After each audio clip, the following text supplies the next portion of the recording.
Why would a woman choose solitude when the world so loudly insists that fulfillment comes in pairs? Why would she walk away from the comforts of companionship, the smiles of family, the questions that always follow? There's no tragedy here. There's only truth. A truth that doesn't fit in fairy tales or dating apps.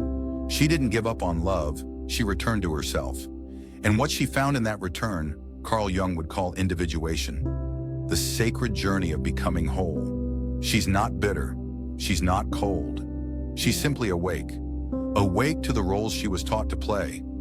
Awake to the masks she was praised for wearing. And in that awakening, something broke. Not her heart, her illusion. The illusion that her worth depended on being chosen. She is no longer a supporting actress in someone else's script. She is the author now, and her story begins where many would claim it ends. In solitude, Jung once wrote, "Who looks outside dreams, who looks inside awakens." This woman turned inward, and the inward path is not glamorous. It doesn't trend. It doesn't fill galleries with selfies. It empties. Then it fills with something else. Silence, power, and the sacred responsibility of knowing your own soul. That is where she now lives. Not in loneliness, in sovereignty. There was a time she longed for eyes to see her, for arms to hold her, for words to make her feel worthy. But all of that faded, not because she stopped desiring love, but because she stopped confusing attention for affection. She stopped mistaking chemistry for commitment. She stopped accepting fragments and started demanding wholeness, not from others, but from herself. They ask her, "Don't you want someone?" She smiles gently, not out of arrogance, but because the question itself misses the point. She wants someone who doesn't silence her storms. Someone who doesn't ask her to become less. But until that presence arrives, she has chosen not to abandon herself for companionship. That is not loneliness. That is devotion. You might call her intense, or guarded, or impossible. But what you're seeing is a woman who has done the hardest thing a soul can do. She has sat in her own pain without reaching for distraction. She has asked herself the questions others avoid. Who am I when no one needs me? What do I want that no one else can give? She is not difficult. She is deeply honest. Carl Jung taught that our shadow holds everything we repress. And this woman has met hers. Not with fear, but with grace. She saw the people pleaser, the perfectionist, the girl who thought love meant shrinking. And she didn't exile them. She invited them to the table. She listened. She held space. She integrated. Because wholeness is not perfection, it's inclusion. She no longer waits for apologies. She no longer tries to fix what was never hers to carry. She has grieved loves that never saw her and friendships that fell apart at the first sign of boundaries. But none of this made her hard. It made her rooted. And now, from that rootedness, she blooms. Not for display, but because blooming is what healed things do. She lives with less now, less noise, less drama, less pretending. But what she has is more rare. Peace. And peace is not passive. It is an active rebellion in a world addicted to chaos. She protects it. Fiercely. That's why she says no quickly. Why she walks away quietly. Why she doesn't explain herself. Her boundaries are not walls. They are altars. She doesn't need to be fixed. She needed to be free. And now that she is, the world doesn't quite know what to do with her. She doesn't flirt with insecurity. She doesn't flatter egos. She speaks softly, but her presence is thunder. Not because she dominates, but because she no longer fears her own power. She is not asking to be saved. She is remembering she never needed saving. There are still moments, nights where silence feels sharp, days when old stories whisper again. But she doesn't run from them anymore. She sits, she breathes, she writes.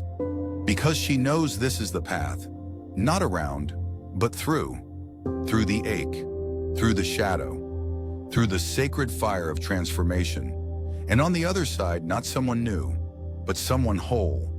To the outside world, it might seem she's lost something, a timeline, a ring, a future wrapped in predictability. But in truth, she has gained everything. Her time is hers. Her home is sacred. Her choices are deliberate. Her energy is her own. She is not waiting to be chosen. She has already chosen herself. And in that choosing, she has found a love no one can take. It didn't happen all at once. No epiphany in the night, just slow unbecoming. One false self at a time, a quiet rebellion, 1,000 tiny deaths, until what remained was real. Her. Not the one taught to smile through discomfort, not the one praised for pleasing, but the one who feels deeply, speaks rarely, and sees clearly. That is the version who made it through the fire. Friends fell away, desires shifted, cravings changed.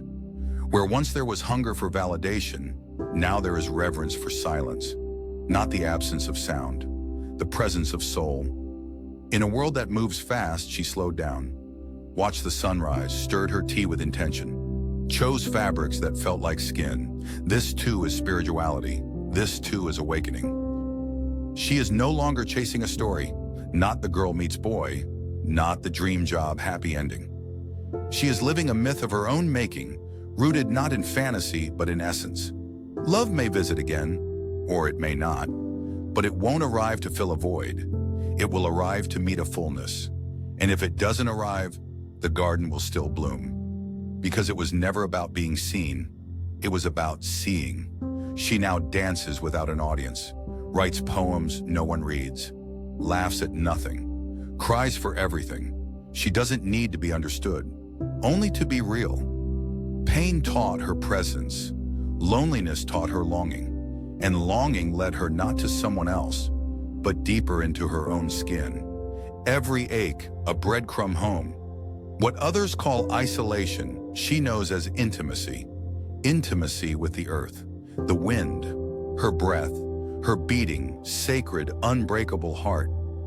She doesn't speak in absolutes anymore, doesn't cling to identities, doesn't fear change, because she has died many times, and every time she has risen, softer. There is no arrival, no destination, just deepening, peeling, returning, and the soul, ancient and patient, whispering, yes, this is it, keep going. She is no longer seduced by potential. She knows now, potential is not promise. Charm is not character. Longing is not love. So she waits, not in desperation, but in dignity. Because the man who meets her now must meet her fully, not with a half-built soul or borrowed lines, but with truth, presence, and roots as deep as hers. Not all silence is strength. Sometimes it's the ache of not knowing who to call when life unravels at 2 a.m. Her independence was praised, but no one asked what it cost. Behind the autonomy was a longing, not for rescue, but for someone who would stay while she rescued herself. In her apartment, the quiet is sacred, but also sometimes it howls. There are rooms even her closest friends don't enter, not because they're locked, but because she fears even she doesn't know what they hold. Still, every day she walks through them, cleaning, naming, reclaiming. She stares into the mirror not to check her makeup, but to find signs of the woman she's becoming, the one who doesn't bend for approval or performs softness to avoid being left. Her reflection doesn't smile, it studies, and then nods. Within her swirl the old archetypes, the maiden waiting, the mother nurturing, the wild woman clawing at the edges. But there are also ghosts of her past selves who tolerated too little and gave too much. Each morning she buries one. Each night another returns for dialogue. Once she over-explained everything. Her tone, her silence, her choices, her moods. Now she says less, not out of pride, but because her life no longer requires translation. What is real doesn't beg to be understood. It just is. It surprised her. How loneliness didn't kill her. How it sometimes curled beside her like a tame animal, asking only for her company. She learned to feed it books, bath water, jazz at midnight, not men. Self-trust feels strange at first, like speaking a language you've only ever heard others use. There's doubt, trembling, and yet there's also precision, a sense of something ancient clicking into place. It's not confidence, it's cellular memory returning. She's done searching for her other half. She is not a half. She is not lacking. There is no missing puzzle piece, and if love comes, it will not complete her, it will witness her. She still wears soft fabrics, still cries at old movies, still pauses to watch clouds move.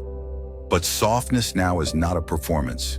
It's a rebellion, a quiet one, against the world that told her only hard women survive alone. Some friends drifted away, not because she changed too much, but because she stopped pretending. She no longer watered down her joy or masked her sorrow. And those who could not sit in truth chose distance.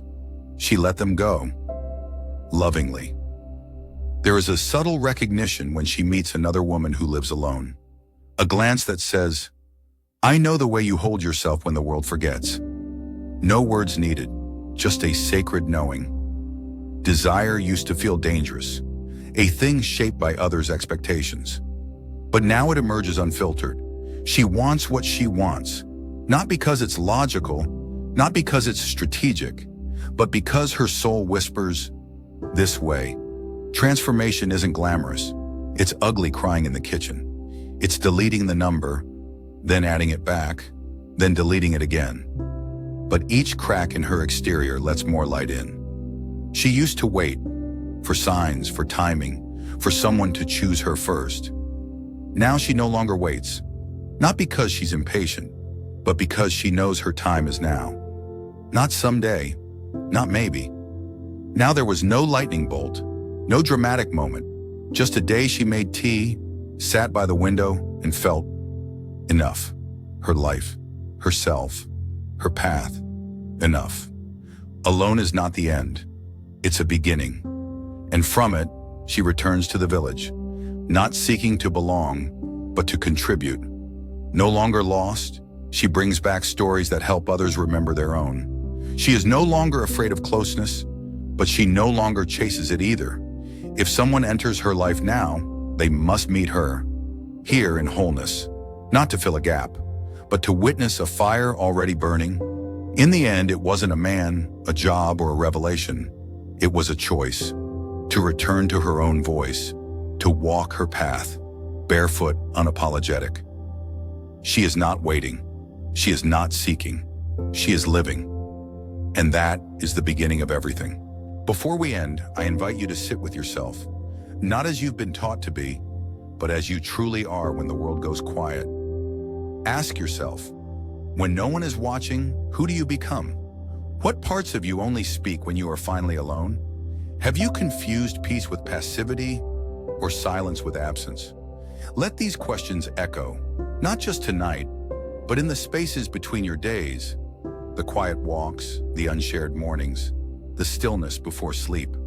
Because transformation doesn't always arrive in lightning. Sometimes it comes in the silence you once feared.